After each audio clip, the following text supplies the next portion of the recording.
दो कौवे कैसा खेल खेल रहे थे, छुआ छुअल का। गिल्लू को कहाँ समाधि दी गई, सोनजूही के नीचे। गिल्लू मेज पर पहुंचकर लेखिका की डेस्क में बैठ जाना चाहता था।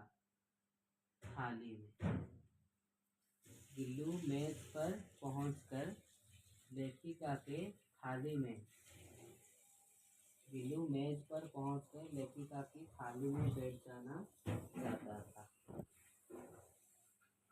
लेखिका की अस्वस्थता के समय गिल्लू कहाँ बैठता था, सिरहाने पर।